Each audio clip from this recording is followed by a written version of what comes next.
Good evening. I'm your host, Dan Stafford, with the Midwestern Geek in Cali video cast. Video casting here from 42 TARDIS Way in lovely Temecula, California, summer's winter home. And this is episode 71 of the Midwestern Geek in Cali. And it's going to be dark poetry and public domain. So I'm going to end up needing my glasses for some of this. Yeah, I am in that age range where it's a necessity for reading. So I'm going to get on to a little bit of poetry early on in this. This one is titled The Month of Mars. Red, bright, baleful, sailing over fires. The fires are fading, yet will renew. Ages of heat to follow. Nothing like the cold and radiation of space. I love this place in the desert. There are few stars to see, unlike the city with its glow blinding. Here, the planets play loudest, excepting the moon. There is always motion in this sky.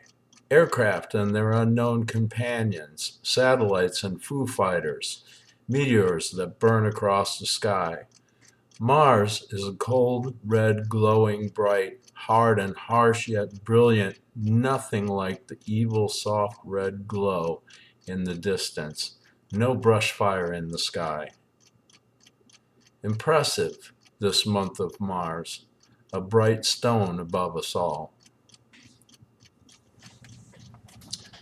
I wrote that on the 16th of August. It's been quite a month here in California, as many of you out here in California may know, and probably many of you have heard about. We've had some pretty heavy-duty fires, and one of them, the Holy Fire, ended up burning, I want to say, almost 23,000 acres. Not by far the largest. There's one up far north of here, 6-7 hours north of here, that burned over 300,000 acres. But the Holy Fire was a little closer to home because it was just to the west of Lake Elsinore, which is only 14 miles north of us. And coming home that night, or actually a couple nights before, I actually could see the glow.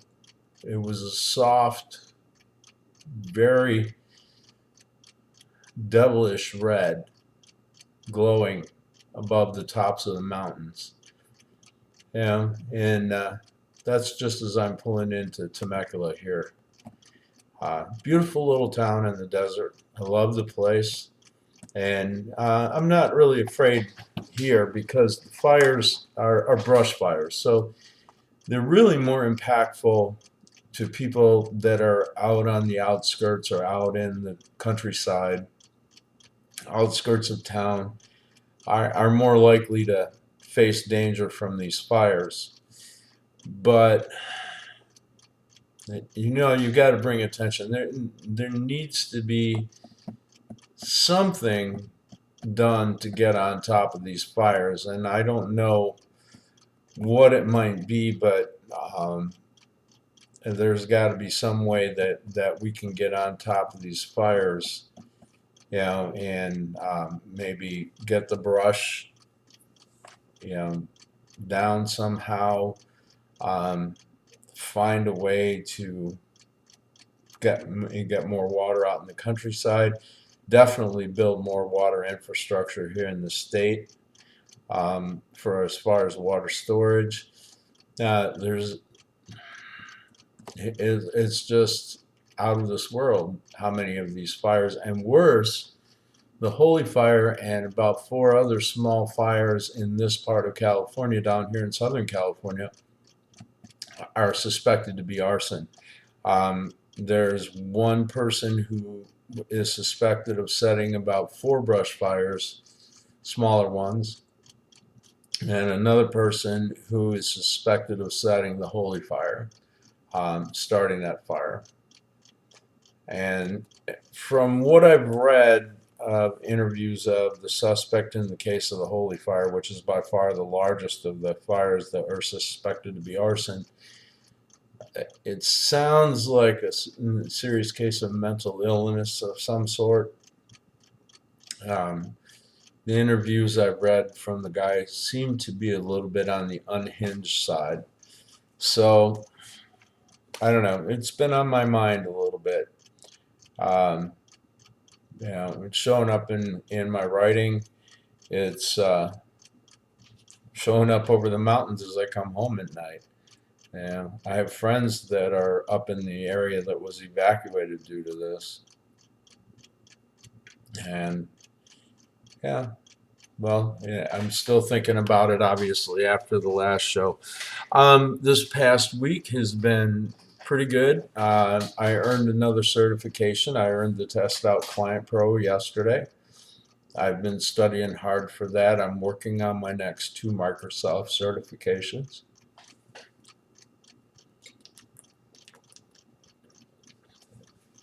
Still ginger beer.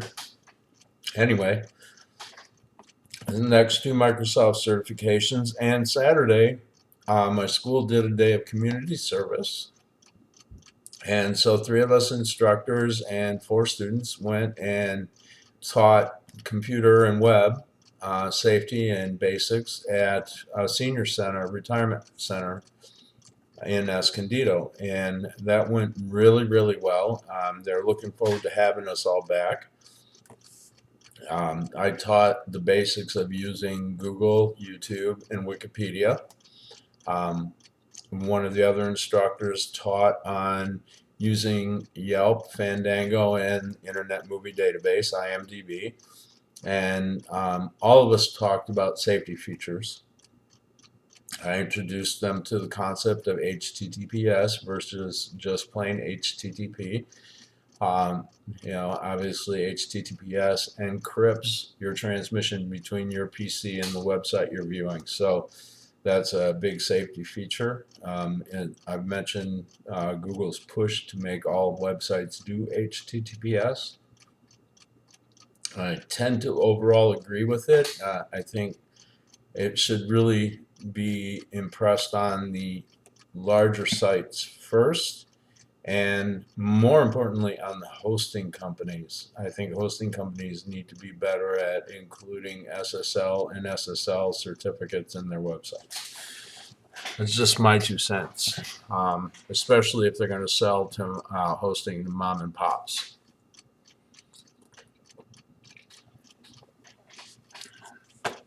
That needs to become the de facto standard in website hosting. So there's that. So as you know, work's been busy. Also, I do Civil Air Patrol. Now, I'm going to talk about Civil Air Patrol for a minute. I don't know if you've caught any of my other episodes. I think I've only really mentioned it much in one. I am the IT officer and assistant radio communications officer for our Civil Air Patrol squadron out in Hemet, California. And Civil Air Patrol is actually an auxiliary to the United States Air Force, but it's all volunteer, unpaid. It is a 501c3 charity, but it's an official auxiliary to the Air Force. Excuse me. So what Civil Air Patrol does is there's 3 missions for Civil Air Patrol. One is they train cadets, similar to ROTC, but geared towards the Air Force.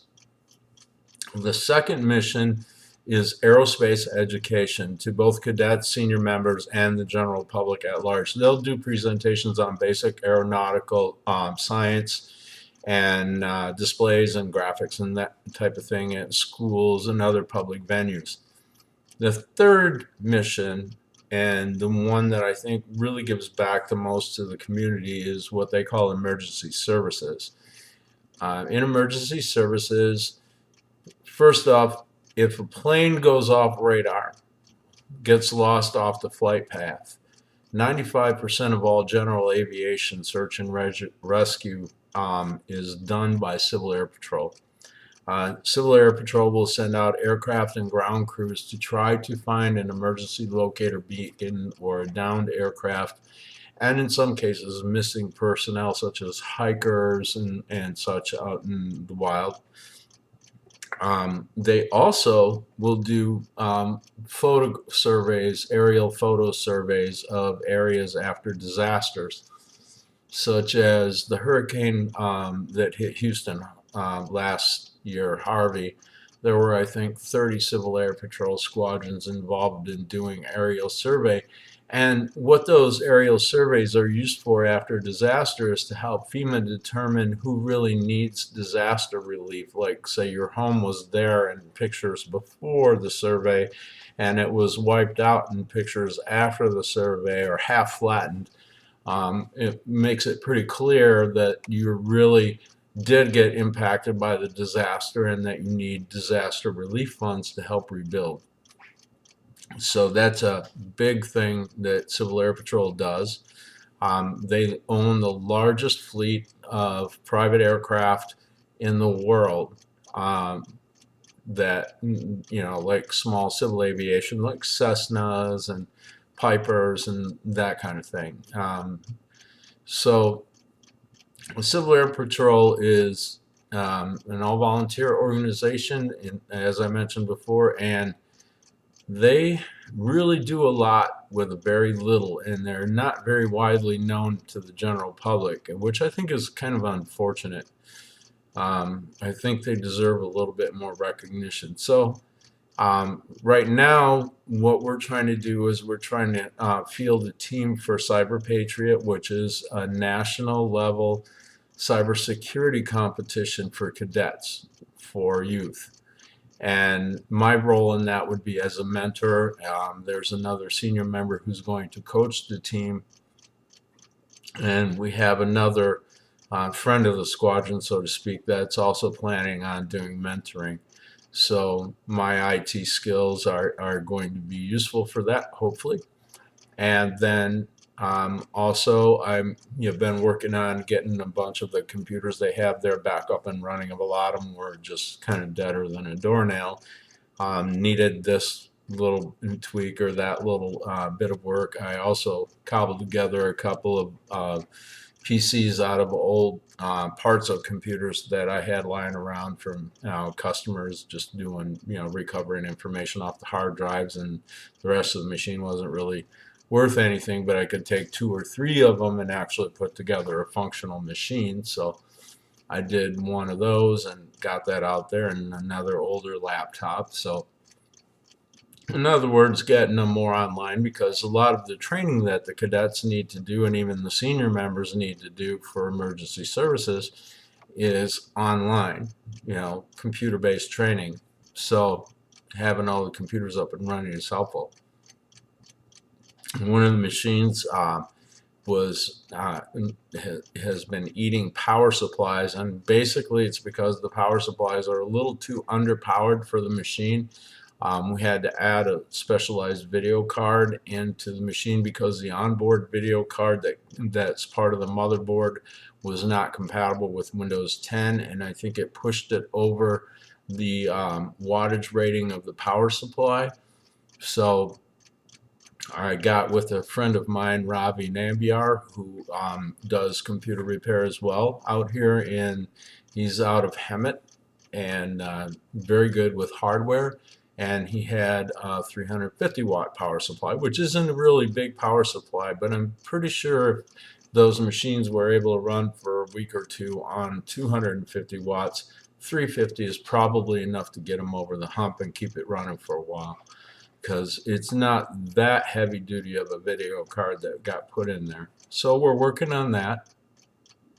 I'll be checking in with them probably Tuesday evening and seeing if I can get that machine back up and running, and checking in with the new team for Cyber Patriot, the next Cyber Patriot that's coming up this fall. So on that note, I'm going to get back into a little bit of reading here. And this is from public domain, and I think there's a lot of cool things in public domain. Many people don't really think of this. They go further reading to brand new, corporate big box novel producers and publishing houses. But yeah, there have been books being written for hundreds of years. So in public domain, there's a lot of interesting stuff. And I thought this one might be fun for tonight. It is British Goblins, Welsh Folklore, Fairy Mythology, Legends and Traditions, 1880, by a fellow named Wirt Sykes, who was the United States Consul for Wales from 1876 to 1883. And British Goblins really describes the mythology and legends of Wales, a land steeped in folklore. Considering its geographic focus, in parentheses, why the book is not simply called Welsh Goblins remains a mystery. The first section of the book concerns the fairies, which are known as the Tylwyth Teg. Now, there's no telling if I'm pronouncing that anywhere close to what it would sound like in Welsh. I don't speak Welsh, and I've never really heard it said. So if you're over in Wales laughing at me for the way I'm saying it, yeah, fair enough.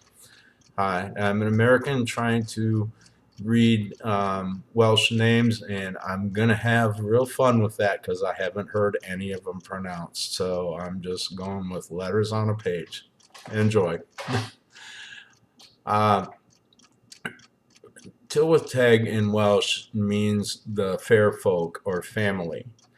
They come in 5 varieties. Elves, which is spelled Ellylon, or Ellylon, I don't know. Goblins, of which are mind fairies.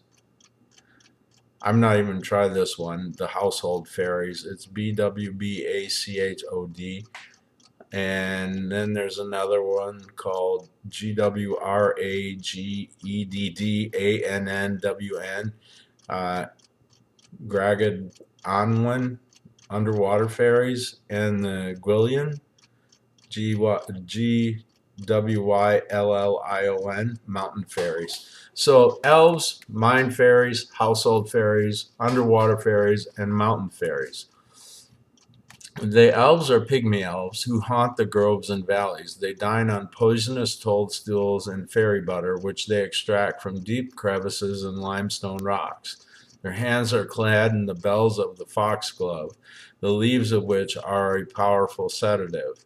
They are sometimes kindly, sometimes menacing, and almost always mischievous. One variety of elf, the Elliden,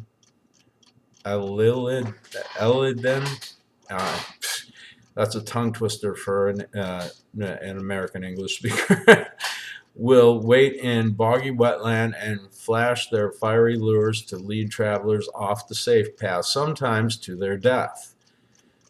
The mine fairies populate the mines, quarries, and underground regions of Wales. They're about half a meter tall, very ugly to look at, and generally good-natured. They will make a peculiar knocking or rapping sound to let miners know the whereabouts of a rich vein of ore. The word Goblin has the double meaning in Welsh of knocker and sprite. And Wirt Sykes asked, may it not be the original of goblin? Goblin? Could be. The house elves are friendly goblins who will help you out with chores at home or on the farm, like making butter if you behave correctly. That means making a good fire last thing at night and leaving a bowl of cream out for the house elf to drink. It also means drinking a good deal of ale yourself, for the house elves hate teetotalers. There was once a Baptist preacher in Cardiganshire who was much fonder of prayers than of ale, so a house elf took to pestering him while he prayed, jerking the stool from under him, jangling the fire irons in the hearth, making dogs howl, frightening the farm boy into fits of screaming by grinning through the window. At last, the house elf took on the exact aspect of the preacher and confronted him as he crossed the field. The preacher fainted in fright. When he eventually came to, he packed up and left Cardiganshire, never to return. As you can see, there's some interesting stories here. I think I might want to read this for myself. So I wanted to read a little bit of that, a little excerpt of it. It is from a website called publicdomainreview.org, and of course I'll link that on the show notes for this episode.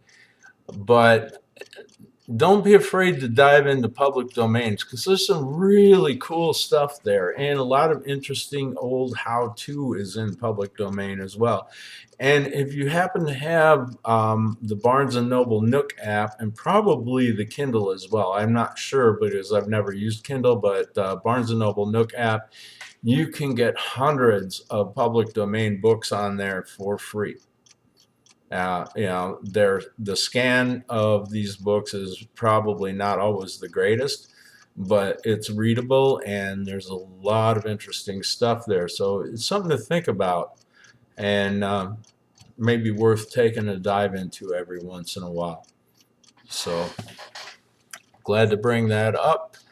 And I'm also going to try very soon to get a local sci-fi author on here. I've been wanting to do so for a long time, and timing just hasn't worked out, but I'm going to make a push for it. So Brian, if you happen to catch this show, I've not forgotten about you, not at all.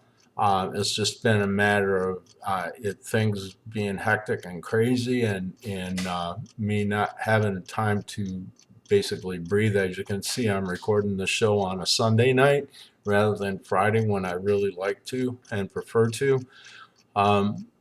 So I'm going to be reaching out real soon to try to get you on this show, and we might do a more audio only episode, because I think it's going to be easier to record audio with a pair of headsets, because I want to do a little bit of a deep dive into your book, maybe have you read an excerpt from the original book, the first one, because I know you're doing a series and you've got your second one in the series out. So I want to try to spread the word about that a little bit.